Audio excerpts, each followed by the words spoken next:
Amer, Malitia et Fax regardaient Vidal avec stupéfaction. Je comprends où tu veux en venir, Vidal, mais ça semble un peu trop dangereux. Que connais-tu sur cet endroit? Questionna le pirate. Que le présumé père décédé du président s'y trouve, et que nous avons besoin des informations qu'il possède sur les faiblesses de son fils. Il y a sûrement une autre solution, jeune homme. Nous n'avons pas le temps d'en trouver une autre. Cincini peut être à la porte à tout moment, prêt à tout décimer pour se venger de l'affront que nous leur avons fait. Le commandant d'Artbourg devint les yeux ronds, choqué par les propos de l'élu de la mort. Il détourna la tête pour contenir ses émotions. Je suis désolé. Je ne disais pas cela pour... Qu'ils viennent nous voir. Nous allons leur montrer ce dont nous sommes capables. J'ai promis de protéger mon village comme Dame de Prime Versée l'a fait avant moi. Un silence s'installa dans la salle de réunion. Les paroles de Vidal avaient dépassé sa pensée. Il ne comprenait pas, lui qui était si en contrôle d'habitude. Après une dizaine de secondes, Malitia recentra la discussion sur le plan. Pour en revenir à votre question, Vidal, il est définitivement hors de question que j'aille dans le royaume des morts. Je refuse d'être en contact avec votre magie impure. Parfait. Fax. Je ne suis pas certain qu'il serait judicieux de risquer 2 de nos sphères de pouvoir. Je me trompe? Non. Tu as raison, mon ami. Il ne reste que vous, mon commandant. Les 3 paires de yeux se tournèrent vers Amer, qui, distrait, s'était levé de sa chaise. Il grommela. Je dois rester ici. Protéger ma famille. Protéger mes villageois. Nous trouverons une autre solution, alors. C'est trop dangereux pour que tu y ailles seul, mon enfant. Réfléchissons à cela. Fin de la rencontre. Sur ces mots, le père de famille, visiblement inquiet et blessé, quitta la pièce sans se retourner. L'ensorceleuse se leva à son tour et s'approcha de Vidal qui était dérouté par la tournure des événements. Ne te sens pas mal pour ce que tu as dit. Il faut être brusque parfois pour que les gens comprennent. Malitia se dit qu'elle avait fait preuve d'assez d'empathie pour aujourd'hui et prit la porte, suivant le commandant. L'homme-chat, seul avec l'éclaireur, clôt la conversation avant d'enchaîner le pas. Dormons là-dessus. Nous en reparlerons demain et tu pourras t'excuser à Amer.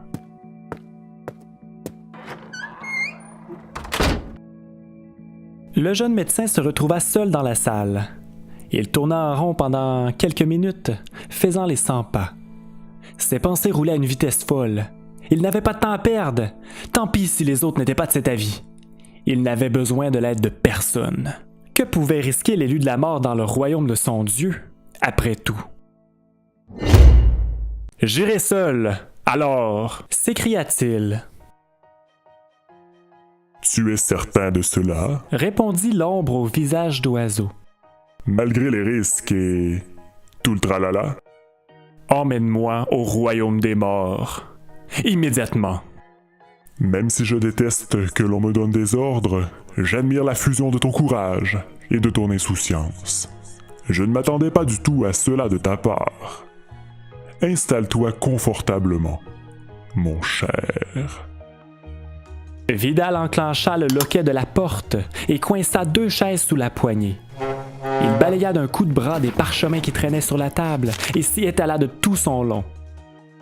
Croisant les bras sur son thorax, il ferma les paupières. il était convaincu qu'il avait pris la meilleure des décisions. Une brise glacée parcourut la pièce, frôlant le visage du jeune homme et s'immisçant dans ses narines. Dehors, quelqu'un frappait violemment sur la porte barrée, tentant de la défoncer et criant des paroles inintelligibles. Mais Vidal n'avait plus du tout conscience de ce qui se passait dans le monde matériel. Allongé sur la table de réunion, le corps du second lieutenant était inerte.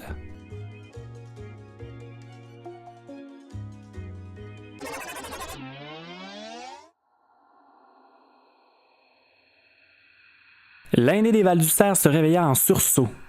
Il jeta un coup d'œil rapide autour de lui pour évaluer son environnement. Il était toujours dans la garnison. Il soupira et se releva. Soudainement, un détail attira son attention. La peau sur ses doigts brillait et, en l'examinant, paraissait translucide. Il traversa la salle de réunion et plaça sa paume devant une torche murale pour réaliser que l'éclat de la lumière traversait son corps. Il pouvait voir les flammes danser et s'animer. Vidal s'approcha de la porte afin de dégager les chaises, mais trébucha et s'effondra de l'autre côté du portique.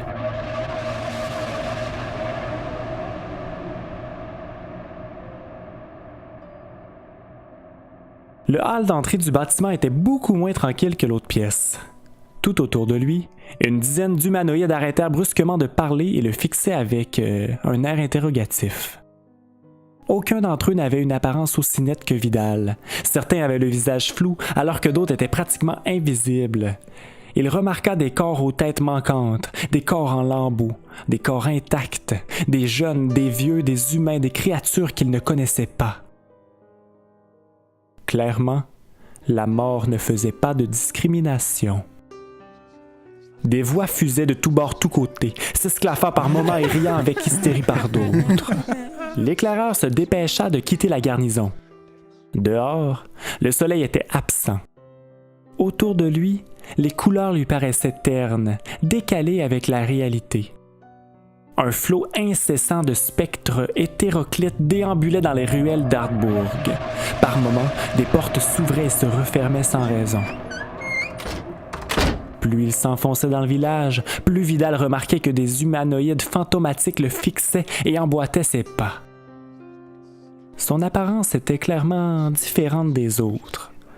Bien que sa peau laissait passer la lumière, il était beaucoup moins diffus que les âmes qui l'entouraient. Inconfortable, il augmenta sa vitesse de marche et se retrouva finalement au centre du village, tout près des escaliers de pierre qui menaient au champ de blé. Des dizaines de paires de yeux l'entouraient et le jugeaient, s'approchant doucement de l'élu de la mort. « Poussez-vous, charogne !» Un monsieur d'un certain âge, petit et trapu, se fraya un chemin à travers les spectres curieux. Vidal avait déjà vu ce visage quelque part, mais il ne savait pas à quel endroit.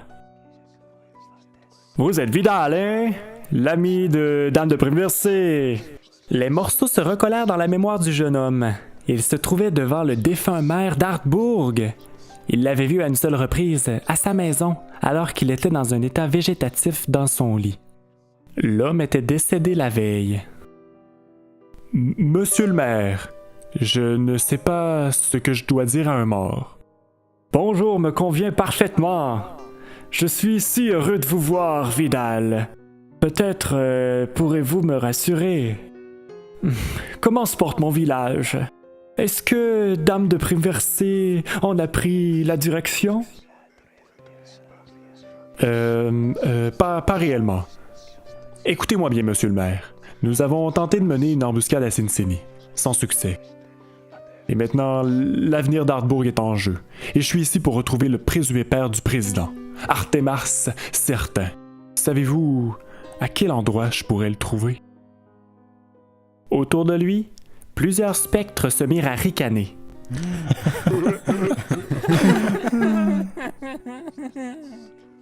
Bien qu'en apparence semblable à notre monde, ce royaume fonctionne bien différemment. Les seules personnes ici sont celles dont leur propre deuil n'a pas encore été fait. Vous voulez dire que vous n'avez pas accepté Votre mort?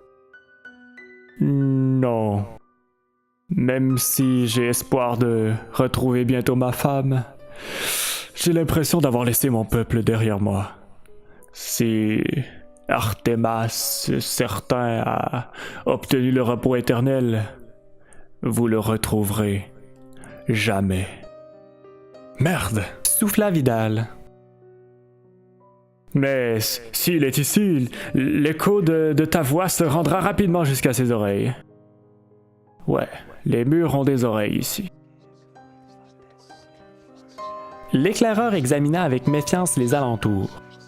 Au total, une trentaine de personnages transparents s'étaient amassés autour d'eux. Ils se sentaient oppressés. Pas physiquement, mais comme si chacun des esprits tentait de rentrer dans sa tête en même temps. Le maire d'Artbourg remarqua le malaise de Vidal. Nous serions peut-être mieux de nous éloigner d'Artbourg. Ici, plusieurs personnes mauvaises ne cherchent qu'à importuner, qu'à se venger même. Ça explique pourquoi ils n'ont jamais eu le repos éternel. Le jeune médecin acquiesça et traversa le spectre d'un pas rapide. Des visages déformés et flous apparaissaient devant lui et lui chuchotaient des menaces voilées. Il haussa la cadence en empruntant les escaliers de pierre en direction des champs de blé. La majeure partie des fantômes les avait laissés tranquilles, mais quelques esprits malsains restaient aux aguets à distance. Je dois vous dire, monsieur le maire, Dame de Primeversé a laissé temporairement ses fonctions à Sir Amer-Sandrin pour se concentrer sur notre mission. Or, ne vous inquiétez pas, le nouveau commandant guide Artbourg avec un grand dévouement. Ah, je comprends. Vous savez, j'ai vu en Bétoria un leadership digne des plus grands dirigeants, mais je comprends sa décision. Amer est un combattant incroyable et un père de famille attentionné. Il n'a peut-être pas l'esprit stratégique de sa comparse, mais il compense avec son empathie et sa douceur. Tout à fait, monsieur le maire. Et vous croyez qu'Artbourg va s'en sortir? Réellement, répondez-moi. Je ferai tout ce qu'il y a en mon pouvoir pour que cela se concrétise. Je le promets. Les pensées de Vidal se tournèrent vers Prime. Le maire avait raison. Elle était un phare pour l'avenir du village. Autant les Artbourgeois que la résistance avaient besoin d'elle. Il devait trouver un moyen pour la retrouver. Un mouvement dans le coin de son champ de vision interrompit les pensées du jeune homme. Une silhouette floue volait à toute vitesse dans leur direction, s'arrêtant à une dizaine de mètres des deux protagonistes. À la grande surprise de Vidal, le lieutenant Deggio, disparu depuis l'écrasement du vaisseau des éclaireurs, se tenait devant lui.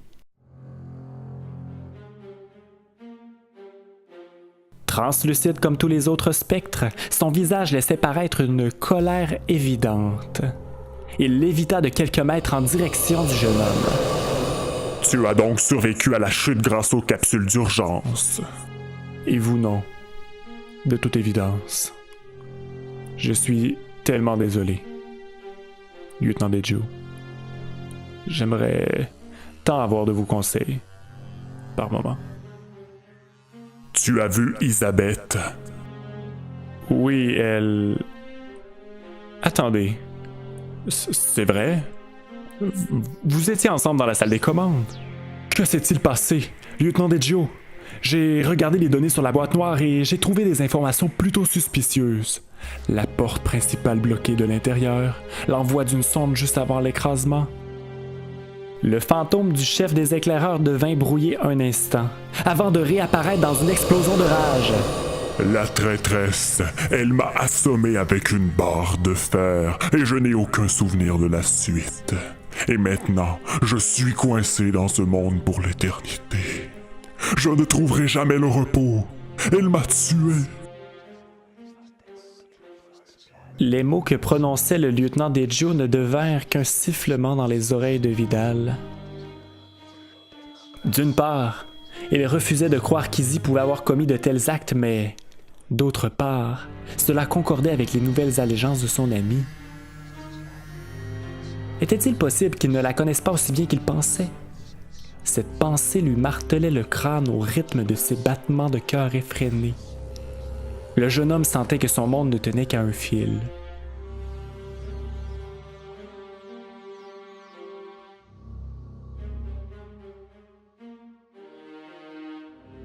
C'était le 18e épisode de la saison 1 de Terre Zéro. Je vous invite à aller voter pour déterminer la décision prise par Vidal. Le lien se trouve en bas dans la description et les votes se terminent dimanche matin.